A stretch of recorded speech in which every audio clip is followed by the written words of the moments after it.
I think let's start right now. So it's a pleasure today to have Vaibhav from State University, where he's an associate professor of electrical and computer engineering. University, amazing place that I would love to go. And before that, hi, nice to see you. Before that, came from the Indian Institute of Technology, where he did his undergraduate studies. So yeah, we look forward to his talk. He works on the intersection of cyber physical systems with humans in the loop, let's say. This is, I'm paraphrasing from what he said. So yeah, we look forward to the talk. It's a pleasure to have you. Thank you, Vasilis. Thanks for the kind introduction. And so first of all, I should tell you that my talk title has changed slightly from what was advertised, but it will cover some of the same stuff. So, all right. So today, what I'm going to talk about is Multi Fidelity Gaussian Processes for robotics and control. Before I do that, let me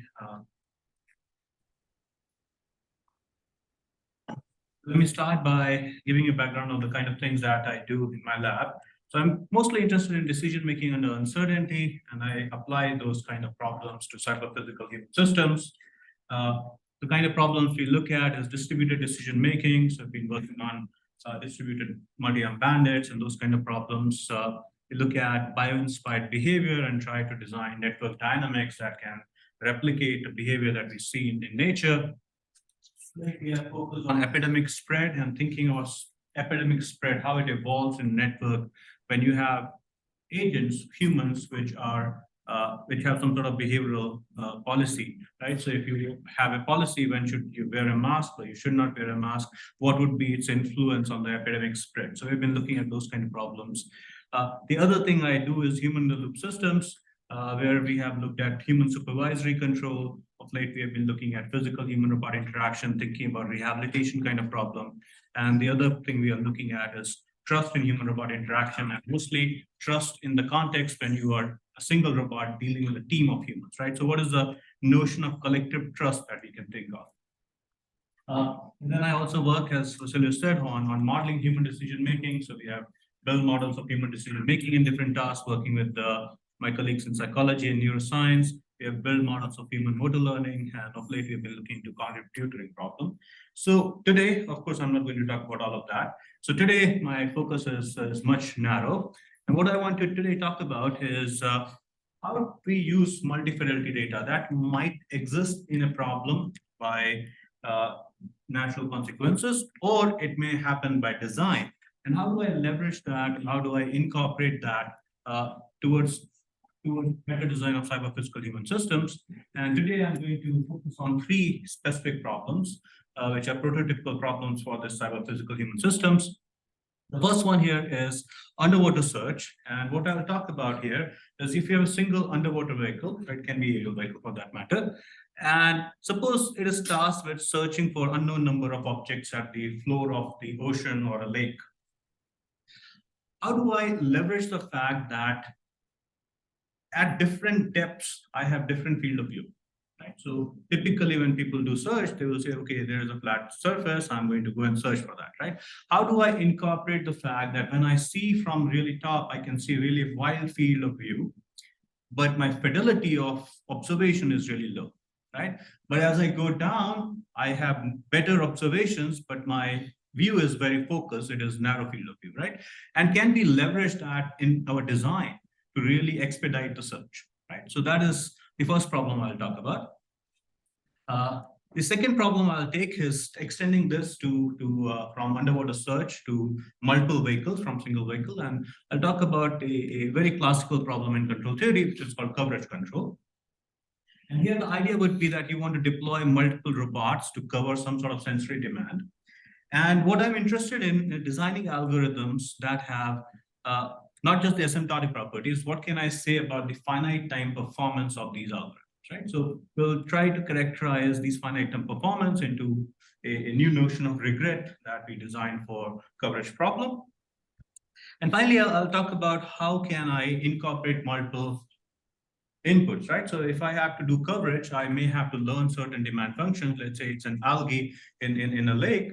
I can go there with the drone and sense the algae. That would be really high fidelity input. I may have some data from satellite, which tells me about something about that algae, how much it is there, but it might not be as precise, right? Sometimes we may also have data from humans that may give you some sense of where things are, but they may have some biases in them, right? So how do we incorporate that kind of data into these kind of problems? Finally, I'll briefly talk about how can I take these kind of ideas and apply those to safe control problems. So if you have to design a parametric controller for a dynamical system, can I take these kind of ideas that I talk about in the first two tasks and design controllers? And I'll talk about how this can also be enabled to do sim to real transfer. Again, you can think of a simulator being low fidelity representation of the reality. So again, you have two fidelity of information, and how do you fuse that to design efficient controllers? All right, so let me get started, and let's talk about the first problem, which is multi-target search. All right, so here the setup is following. I have a robot which is equipped with a downward-facing camera, and it's moving in a three-dimensional environment. All of our results will be shown in underwater environment, but it could be aerial environment as well. You have unknown number of targets on the floor of the environment, and robot has some sort of computer vision algorithm, which in this case we use YOLO version 3, which can detect these targets, right? So here's a robot that's moving around. These are kind of the objects or the victims that you find.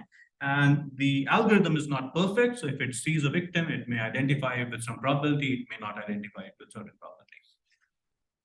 All right, so what my goal here is what I want to leverage here is to sensing at different altitudes, right? As I said, if you sense at high altitude, you have wide field of view, you have more spatially correlated environment. If I shift the vehicle slightly by a certain amount, my field of view is still the same. So my detection score for my sensing algorithm would still be very similar, right? So for larger field of view, my length scale should be larger. I would be more spatially correlated, but the fidelity would be low because I have a smaller object to detect, which I'll tell you about YOLO. We did this experiment. We put in a Barbie in a pool and asked YOLO what it is. When we see it from really far, it said it's an aeroplane. So yes, when you are at high altitude, your fidelity might be really off, right? So what we can do with this low fidelity model is I can quickly eliminate uninteresting regions, right? Even if it says there's an aeroplane, I need to go and see there's an aeroplane. But if it says there's nothing, I can get rid of that region, right? So we can eliminate regions very quickly with the low fidelity data. But as long as it's saying there is something, I should be able to go and check it further, right? Again, low altitude, narrow field of view, I don't see as many things, less spatial correlations, but higher fidelity, and it can accurately localize the target, all right? So what is the formal way? So let's think about, that is okay, that is a good physical description. What is a formal way of modeling it as in a mathematical way? So the method that we adopt is called Multi Fidelity Gaussian Process. And the idea is really simple. What you say that at the highest level or the lowest fidelity or the highest altitude, let's say my sensing is modeled by certain Gaussian process, let's call it H1.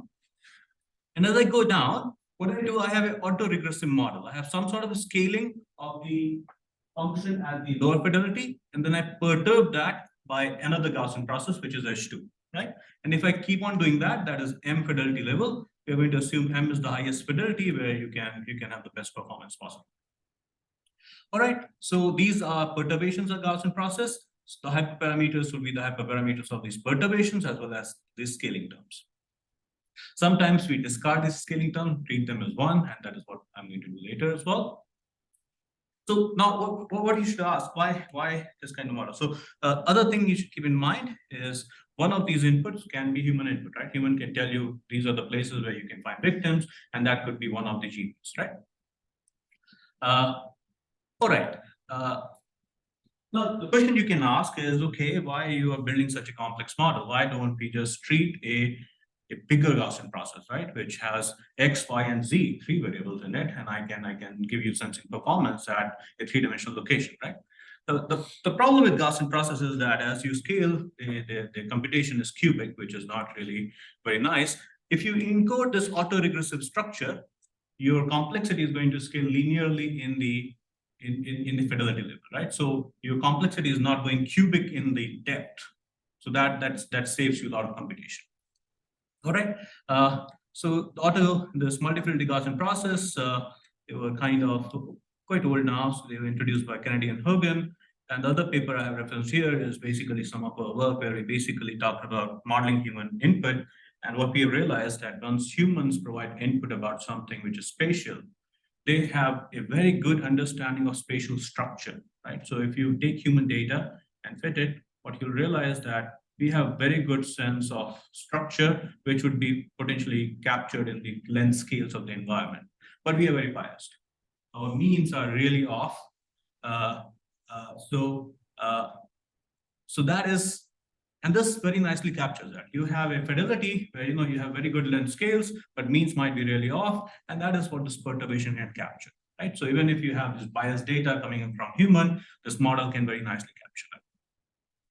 All right, so with that model, let's put in some assumptions so that we can characterize the performance.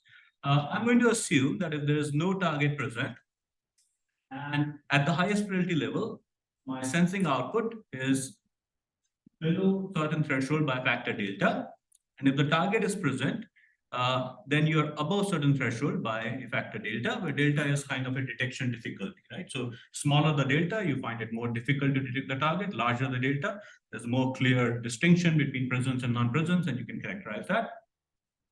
All right, so now formally, let's pose what we are trying to solve for. We want to minimize the time to search. That is the unknown number of targets that we want to find, subject to some sort of false alarm constraint and the misdetection constraint, right? False alarm constraint is that if there's no target present, you should not declare target with probability more than 1 minus delta.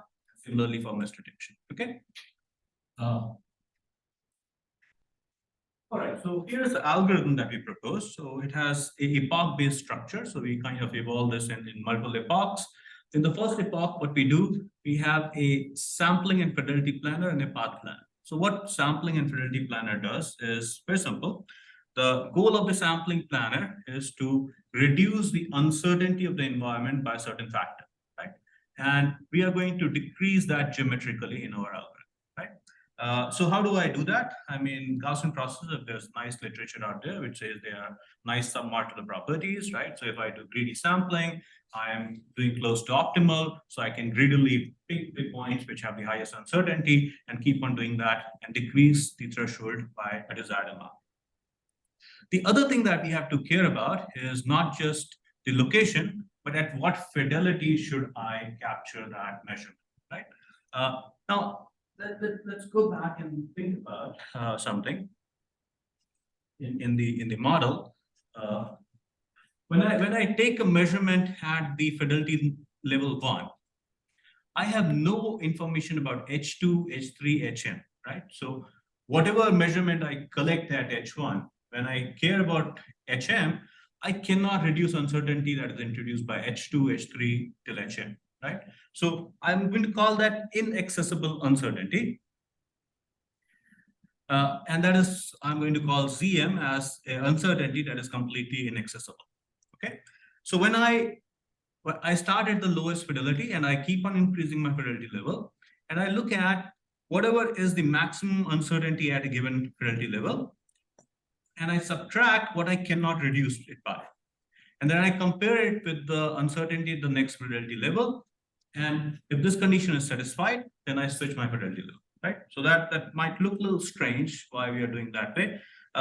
Now, this is the heuristic, right? And let me give you some motivation behind this heuristic, right? So ideally, when I do Gaussian process, how do I sample points? I look at the point that is most informative, right? To do that, what we do, say, okay, had I known the function already, this would be the entropy.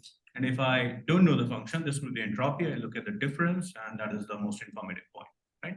Now we have to think about at fidelity level 1, what information it provides me about fidelity level M.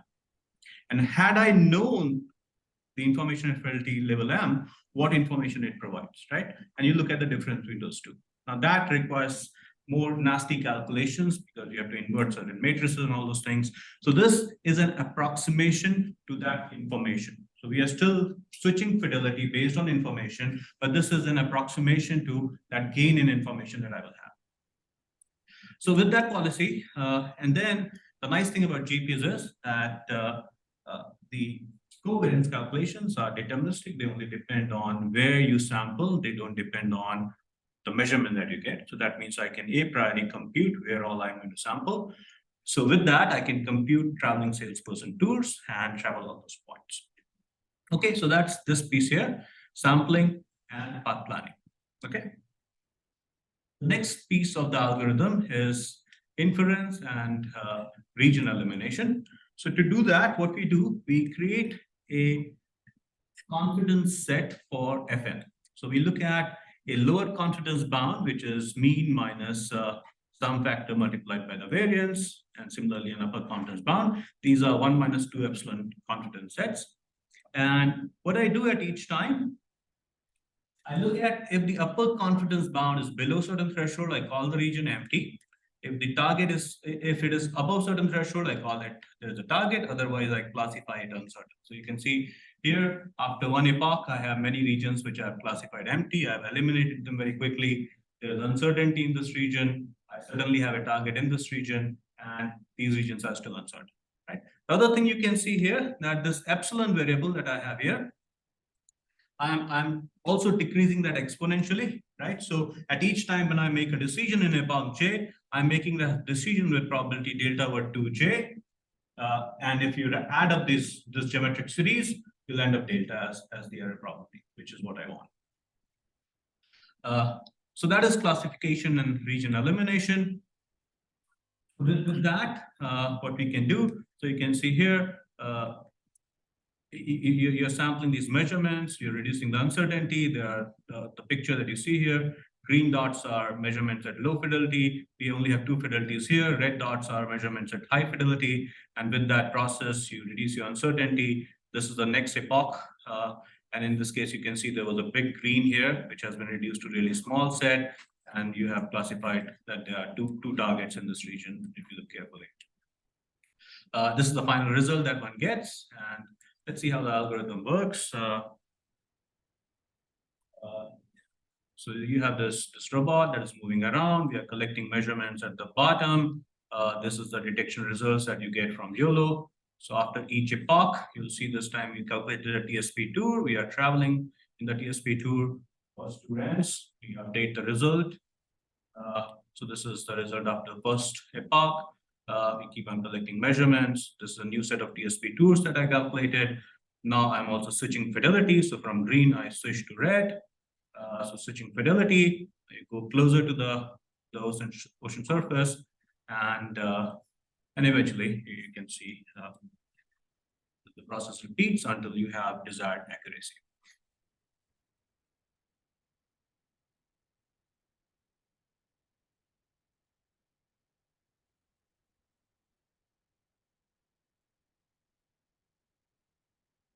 Yes. All right, so what can we say about theoretical guarantees that we can provide? So the first result I have here is the classification strategy that we have. At each location, you will misclassify an information with probability at most delta, which should be very obvious from the way we constructed the confidence intervals. Again, as I said, the proof relies on the confidence intervals that I constructed. And the second result that we have here is the expected classification time. So if you specify misclassification tolerance delta, what is the misclassification time that we'll have? And we can establish this T-bar to be of this order, right? So with the issue with Gaussian processes is there are no good lower bounds to compare against. So we cannot say whether this is really good or not. But as a sanity check, what I can do, I can compare it with what are the lower bound for multi-arm bandits, right? So if you think of multi-arm bandits, the classic result by cyclist, which says the time should scale 1 over delta square and log of delta. So in that sense, we have exact matching with what you expect in multi-arm bandit, right? So the sample complexity of time is matching with what sample complexity you have for multi-arm bandit problems. Right. Just a clarification, time here is the number of epochs you need or number of samples? Total time. all sampling time, including the length of the TSP tours, assuming you're moving with a constant speed. Okay, and what was delta again? Delta is the classification uncertainty. Capital delta is the detection difficulty. Oh, okay, the threshold, okay. All right, so idea of the proof, again, we use some sort of bounds on information gain to first get the sample complexity to reduce uncertainty, how many samples you need to reduce uncertainty, then some ideas from Multi-Fidelity bandits to really take the sample complexity result to say how many samples you need for classification, and then you use the bound on TSP to length to really convert that sample complexity to what would be the length of the TSP tour in an environment. Yeah. Just have not sure I'm following the equations here. Is there some bound on the minimum value that sigma naught over delta can have? Because you're taking a natural log here to get phi, then you're taking another natural log of phi inside the expression. There's only this log.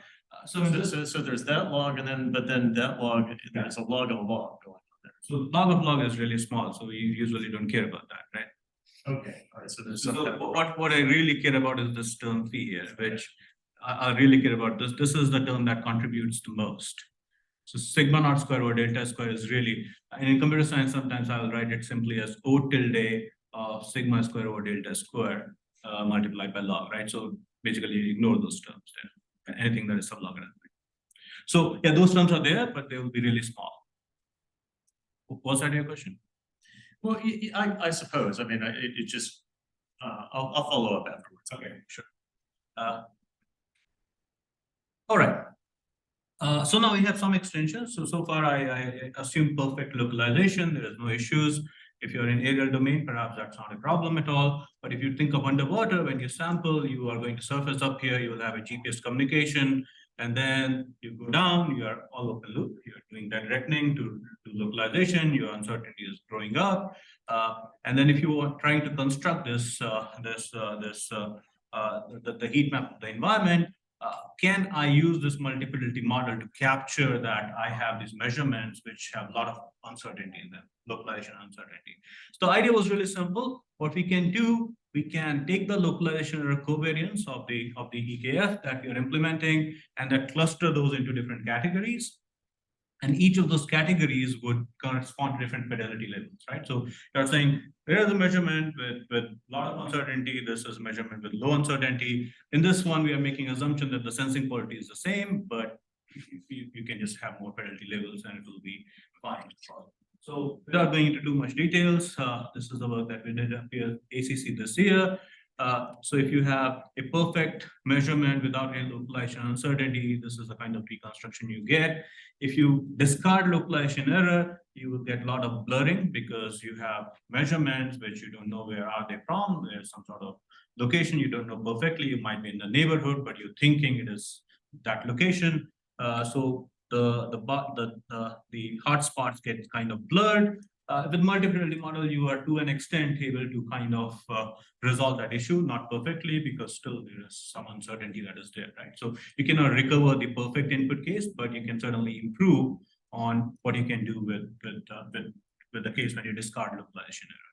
Yeah. Are you doing hyperparameter tuning in the Gaussian processes, or do you have known length scales ahead of time? We tune them for the experiments we do. Yes. Each epoch after doing a TSP or during the TSP as well? No, we assume some sort of historic data. We don't do it online. Right. All right. So any questions so far? Right, switch. All right, so let's move on to the next problem I want to talk about, which is coverage control. So far, everything is done with a single vehicle, and I want to extend that to multiple vehicles. And one technique that we can use is to equitable partition the environment and then allocate one robot each to each of the partitions. Here you have single robot. Now you deploy these robots in each of these partitions. They are responsible for their own partition. All right, so let me define coverage control problem, which is a classic problem in control theory. So if you give an environment D and some sort of sensory requirement function phi, and you have n robots, you want to compute an n partition of the environment, denoted here by V. and positions of the robot such that this coverage function is minimized. Let's see what this coverage function entails. So you have some sort of demand or the sensory requirement, and you want to minimize the position of the robot such that the distance of this robot from high demands is as small as possible, right? So that's the coverage function that people think of, sometimes called multi-facility function. And it can be shown that to compute a global optimum of this function is very hard. So what people work with is called local optimal strategies. And local optimal strategies are set of centroidal Voronoi partitions, right? So what is a set of centroidal Voronoi partitions? You calculate the Voronoi partition. That means all the location in the environment. I will allocate those locations to robot I if robot I is closer to that location compared with robot J, right? So when I compute Voronoi partition, I don't care about the sensory demand function. It is just based on a measure of the distance, and I compute all the positions which are closer to robot I compared with others. And then once I have that partition, I can compute the centroid of that partition, and computation of centroid will require you to know the sensory demand function. And a partition is called centroidal Voronoi if the etas that I choose to calculate the Voronoi partition are identical with the centroid of that region, right? So a centroidal Voronoi partition, if I start at this robot at these locations, I calculate the Voronoi partition. I get these partition, I calculate the centroids of these partitions. Those centroids would be exactly at the locations for which I generated the Voronoi partition, right? So that's the idea of the centroidal Voronoi partition. All right, so standard strategy to do that is Lloyd's algorithm. And Lloyd's algorithm, the way it works is each time you wake up, you look at your neighbors, look at where they are located, and based on that, you are going to compute your Voronoi region VI, and then you'll compute the centroid of VI, and then you just move towards the centroid, right? So a typical implementation would look like, you start here, the demand functions blue are really large, you're away from that, and each time you're going to look at your neighbors and try to see, modify your partition so that all the points which are closer to you than your neighbors are assigned to your partition. Then you compute the centroid of that partition, you move to that partition. If you keep on doing that, it will eventually converge to a centroidal Voronoi partition. You are located at the centroid of your partition, and if you do further Voronoi partition, nothing will change. All right, so that is the idea of the centroidal Voronoi partition. But the assumption that you see here is I need to know sensory requirement function. I go back to my search problem. Sensory requirement function is the location of the victims. If I know that, I don't need to search for it, right? So how do I resolve that? How do I partition when I don't know this information? So I'm going to make certain assumptions. The first thing I'm going to assume is I'm going to assume the environment is modeled as a graph, which is kind of can handle the cases when there are obstacles in the environment, so that there are holes and all those things. So graph environment can capture that. The unknown sensory function is a realization of the Gaussian process. And whenever I go to a particular location, I can get a noisy measurement of the environment of the sensory function. All right. What I need to handle is the so-called exploration-exploitation trade-off. I assure good coverage, I need to go to the centroidal Voronoi partition, but to learn the environment, I need to go around everywhere and learn the sensory function. All right. And this problem has been studied significantly when you have to do adaptive coverage control. There's few of the literatures out there. But what we are interested in here is, can I characterize this explore-exploit trade-off in terms of some sort of finite time performance? Okay. All right. So remember what? Let's talk about what we call coverage regret. So Voronoi partition is generated by robot configurations, and then we said the centroid of each partition in a centroidal Voronoi partition should be exactly at the location. So how do we define regret for coverage problem, right? So there have been some attempts out there which basically say, okay, let's just like how I do for Gaussian process optimization. Here's the global maximum how far away I am from the global maximum, and I can define regret like that, right? And people try to define regret like that. And when I looked at that, I said that does not make any sense, right? Because even if I tell you everything that you need to know, and you take your best coverage control algorithm, it does not guarantee that you'll converge to the global optimum, right? So why should we define regret with respect to global optimum, right? All guarantees that exist out there only tell you that you can converge to the set of centroidal Voronoi partitions, right? So it makes sense that I define my regret as some sort of distance from the set, right? And that is the notion of regret that I'm going to introduce here. So we define coverage regret is a partition which is given by eta t is the configuration and the partition pt. There are two terms in here. First term is your coverage loss function or the coverage function that you have.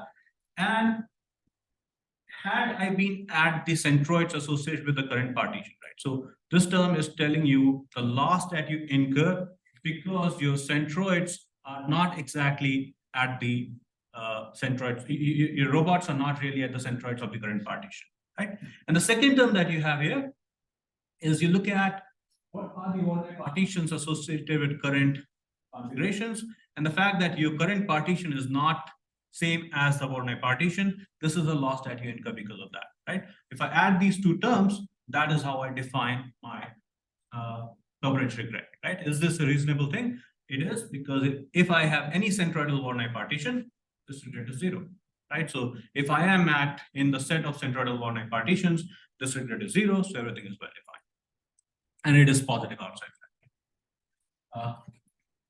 All right, so that's good. So let's see what we can do in terms of characterizing algorithms with finite performance. So we have this algorithm, which is we call deterministic sequencing of learning and coverage.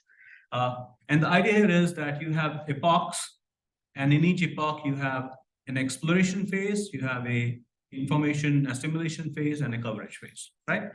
So estimation phase works very similar to the search problem. You greedily sample locations until you minimize your error by a certain factor. So you are decreasing the uncertainty geometrically again, and again you'll compute the TSP2s like before. And that is the estimation phase. So in each epoch, you will end the epoch, exploration epoch, when the maximum uncertainty is below alpha I sigma naught square, where sigma naught square is the initial variance you have. And then we go to information propagation phase, which is basically you have this distributed measurements of the GP, and you want to kind of get a global picture, right? You could run any consensus algorithm you want, any sort of cloud-based computation. So you want to have some sort of global picture, and we assume here that in finite time you can achieve that. In principle, one can explain it to the case when you have some sort of uncertainty in the estimation. But that was kind of deviating from the original message of the papers. We kind of did not go in that direction. We just assumed that in finite time you're going to converge. All right, and then whatever you have learned, take the mean as the sensory function and pick your favorite coverage algorithm and implement it. Right? So in this case, we use gossip communication. So we use pairwise partitioning, and we are going to do the coverage for beta I time. So we are going to exponentially increase the coverage time, right? So coverage in general, you don't have to go and sit at the centroid. It's just that your partition is fixed. Now you can do whatever search you want to do there, right? So this exponentially increasing amount of time, you are going to implement whatever strategy you want to do, right? So in this case, typically you go to the centroid, but that's not necessarily what you do, right? So you can do whatever you want. All right, so with that strategy, what we can characterize for the regret, that if I am choosing my decay in information and the exploration in this particular way, I can bound my regret by this kind of sublinear term. So this is a regret that we can characterize.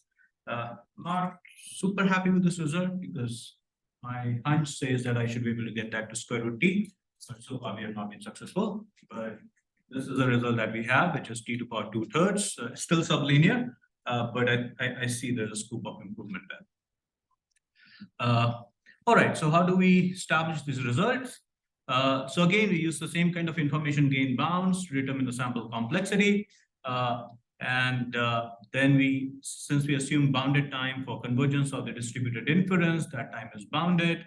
Now this result is kind of where our graphical model assumption becomes really critical, because in a graphical environment, any coverage algorithm converges in finite time.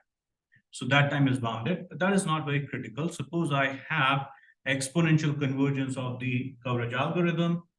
I think all the analysis can still go through. The problem is I am not aware of exponential convergence result for coverage algorithms beyond one-dimensional setting. So that is the bottleneck. But if you have graphical environment, then this time is bounded. If you're one-dimensional environment, you don't need to assume graphical environment. You have exponential convergence and things will still be fine. But beyond two-dimensional space, which are not graphical, they're at least I'm not aware of results which can claim exponential stability. And again, the fact that coverage cost is linear in phi, that is something we use to construct our confidence bounds and then characterize it. So those are the kind of the steps that go into the proof without getting into too much detail. All right, so here's how the algorithm looks in practice. So you can see you start with certain partitions, and this is an instantaneous regret. Whenever you see this guy flattening, that means you are in the coverage phase. Whenever it goes up, that means you're running your DSP tours. So whenever you have epoch-based strategy for anything like multi-arm bandits, you will see this kind of graph where there will be exploration phase where regret will shoot up and then will start to saturate. But eventually the idea is that it should saturate. And looking at this again, I mean, if you look at this graph, it kind of looks like it should be square root t, not t equal to thirds, which is what we are able to prove.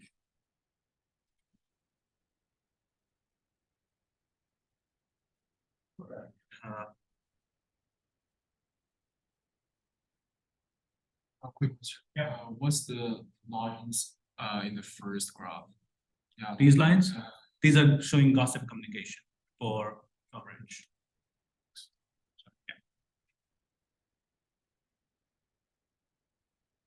All right, so again, I started the talk with multi-fidelity modeling. This was nothing multi-fidelity in here, but that's a very easy extension, right? So if you have some sort of input from humans, or you have some input that comes from satellite or something like that, we can easily replace the GP with multi-fidelity GP, and we can establish very similar results, which we did in this paper. And here you can look at, there was this high fidelity data, this is low fidelity data.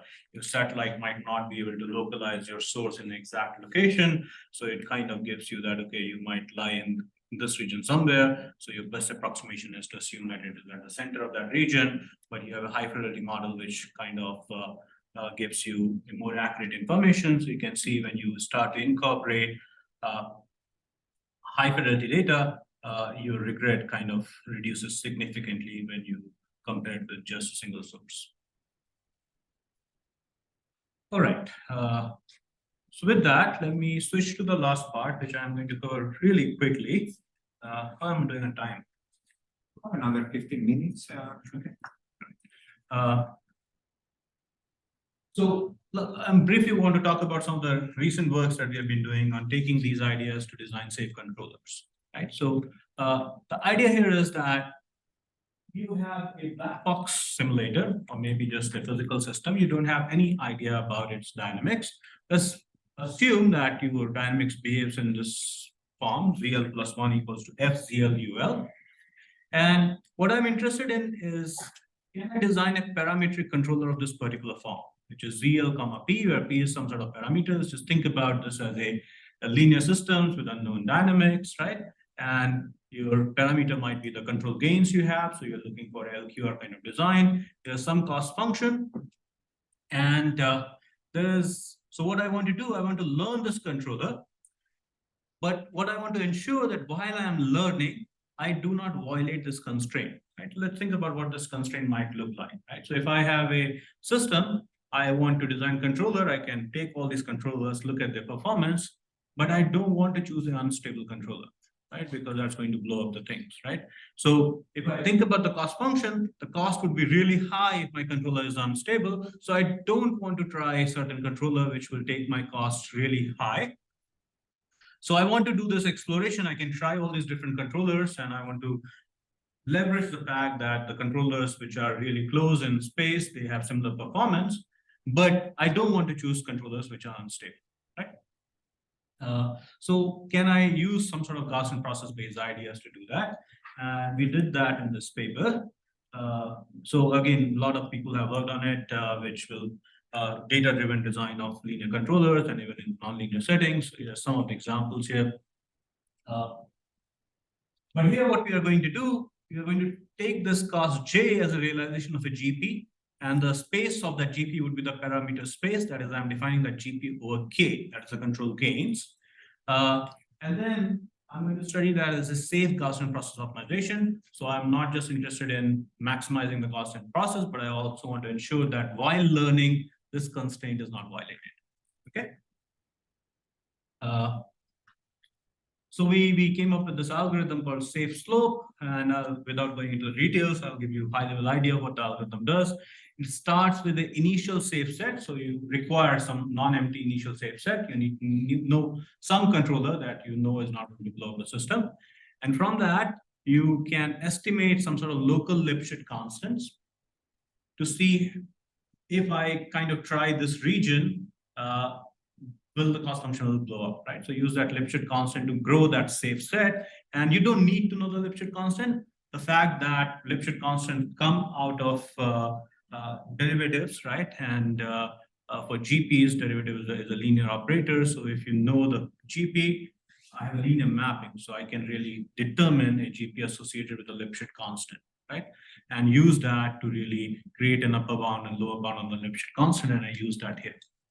So we start from a safe set, use the estimate of the Lipschitz constant to grow that safe set, and then we use upper confidence and lower confidence bound to find the set of potential optimizers and slowly grow that region. Now, really quickly showing you the kind of performance that we can establish. What we can say here is for the safe slope algorithm, which I have not shown you, but there would be a finite time t star, such that whenever t is greater than t star, I will always find safe controller with high probability, and an optimal controller, which is not globally optimal, but within the epsilon conservative reachable set, I will be able to find that, right? So let me briefly talk about what that means here. So gamma t is really the bound on the information gain. So if the GP is really highly correlated, then information gain is going to be really high. I don't need to really search far off. So this is telling you, depending on how quickly the performance changes as I change the controller gain, how much time I need to search for the global controller. Theta is an upper bound that we use on the upper confidence bounds. R naught S0 is the reachable set that I can construct from the initial safe set, right? So now suppose the way this algorithm works, you use Lipschitz constant to grow your safe set. It is not very hard to imagine that the landscape of the cost function as a function of K might be really disjoint, because you might go to infinity for some unstable controllers in middle, right? So if I grow this set, I may not be able to jump to the other side of discontinuity, right? So all you can say, and if I'm growing this set this way, and my optimal controller lies on the other side, I cannot claim that I can find that, right? So you will only be able to find this R0, and there's this term epsilon square, which is basically some sort of conservativeness you have to introduce when you write the proof, that you have to find something which is not just exactly at the Lipschitz constant, you have to go a little higher. Those are the technical details, let's not go into that. So that epsilon also plays a role, right? So, but what we can claim here, that for any t greater than t star, once you can find this t star, you will have a safe controller with high probability, and you will have an optimal controller within this set, which I'm not claiming is global optimum, but within that set, with whatever the reachable set, you will have an optimal controller. Okay, and then briefly talking about this, how this can enable, again, going back to Multi Fidelity Gaussian process. Originally, when we started working on this problem, we had the simulator of the system and the real system, right? And I don't want to do this high exploration on a real system, right? So we were interested in the fact that can I use this data where I have tried all these controllers on the simulator, can I use that somehow to implement on the actual system, right? And it's not a perfect match, but we can again go back to our multi-fidelity model, think of simulator as a low fidelity data, and the real system as high fidelity data. And we can use this multi-fidelity modeling to construct a very good prior for the true system. In fact, we can characterize, if you give me this low fidelity data, depending on how closely related two systems are, what would be the change in the information gain, which played a key role in the T-star bound that I showed you on the previous slide. So here's what you see in the left. You see here that you don't have any low fidelity data. You just start as you grow. This is how you're growing your uncertainty set. This picture is the LQ or cost function. There's blue regions where the cost is really low, and greens are really regions where things will blow up.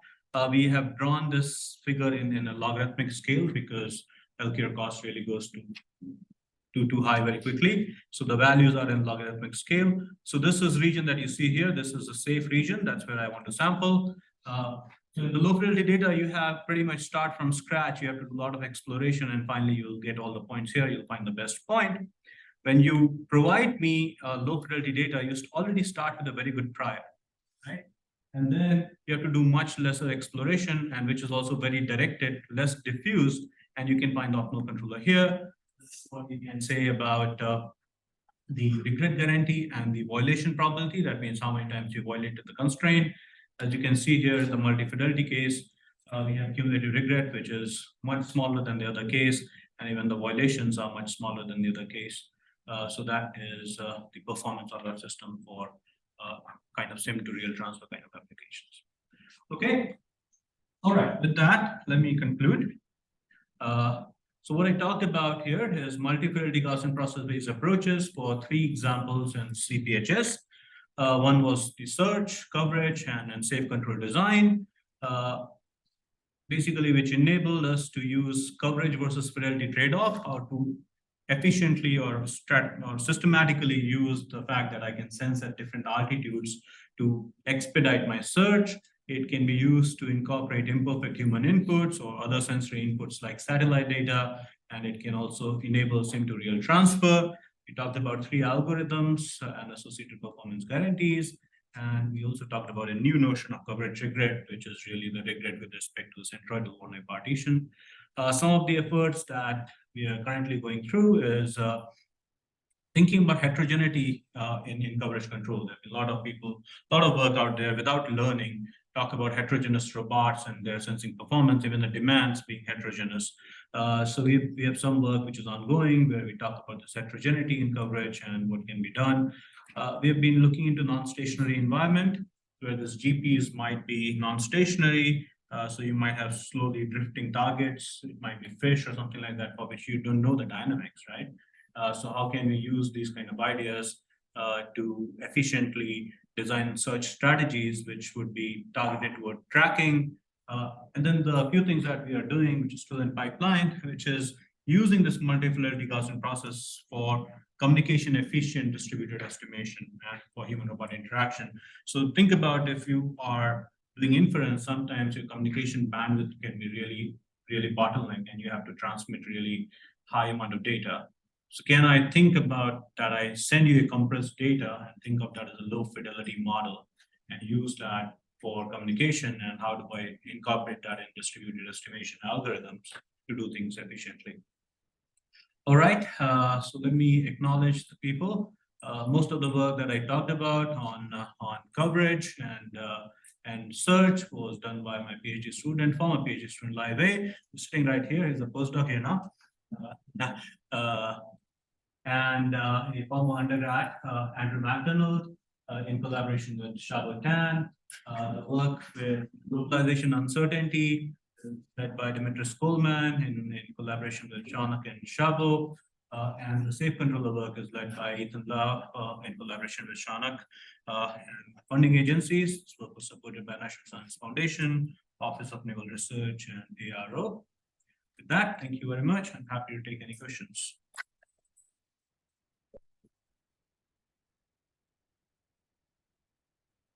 We'll have time to questions. Yes. Yes.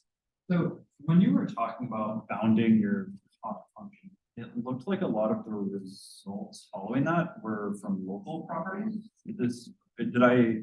Which part? It's when you're talking about designing the control like J of something less than or equal to So, 8. yes, so we are unlike the earlier works in say GP, which rely on local Lipschitz constant, we work with local Lipschitz constant, yes. Okay.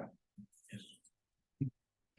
Curious about the safe controller design. So you're saying that you're learning a Gaussian process on between the parameters to the plus function J, right? You're making a fundamental assumption that there's some sort of continuity and Gaussianness to that mapping. But even if like you have a linear system, you move your pole over from the negative real to the positive real, it becomes unsafe. How do you handle that? So, I mean, there you have to use the appropriate kernel, right? So you're raising a very good question, right? So when we tried squared exponential kernel, it did not work. Milton kernel is able to do it really well. So, and if you think about the middle kernel, it is not differentiable. So if you look at the differentiability conditions for Gaussian processes, right? If your kernel function is differentiable, your Gaussian process realization would be differentiable. You've made an assumption on a local Lipschitz constant. So how does that mesh with this differentiability? Right, so in the boundary that's a problem, and basically it will blow up and will say that region is unsafe. Will your safe controller walk in that direction? Because It would not, because you're growing the set by saying, using the local Lipschitz constant, let's see what is the projected value there, right? And whether it is below H. So if you have discontinuity, that local Lipschitz constant is going to be infinity, it's probably not going to go that direction, right? You always use Gaussian process as your modeling tools instead of other machine learning algorithms. I'm not familiar with them. I can prove things about them. Thanks. Yeah, Maybe I can ask a question. So you are doing this exploration in the parameter space, in the K space. What if I want to do some exploration in the state space where I cannot, like, my sampling is constrained with my dynamics, and like, is there a version of this like safe exploration where safety is defined in the state space and where I am not like just sampling or picking a controller, trying on my system, picking another controller, trying on my system. I am like running the system and there's some safety constraint. Is there a simple mapping or? I don't think so. I don't think so, because what we buy out of this, right? We convert the problem to a static problem, right? And then you have a static optimization problem for which you can study all those things. Things you're saying, I have to fundamentally change the underlying problem to a dynamic version of the problem, right? So the techniques will be very different. So I don't think there's a simple mapping, but some of the ideas may extend, but one needs to think very carefully about that. Can I ask a question? Can you design a cost function to address the issue Professor raised? So we can design cost function if you go to some region and it blow up. I mean, if I to design that cost function, I need to know a lot of things a priori, which is where we start. We don't know those things, right? Yeah. Might be a possibility, but I mean, in general, design anything like that, I need to know something about the system. We start with the assumption that we just have a simulator, it's difficult to do.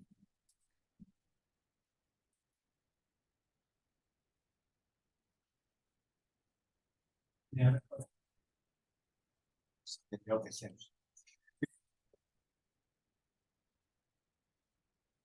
Yeah, let's thank the speaker again.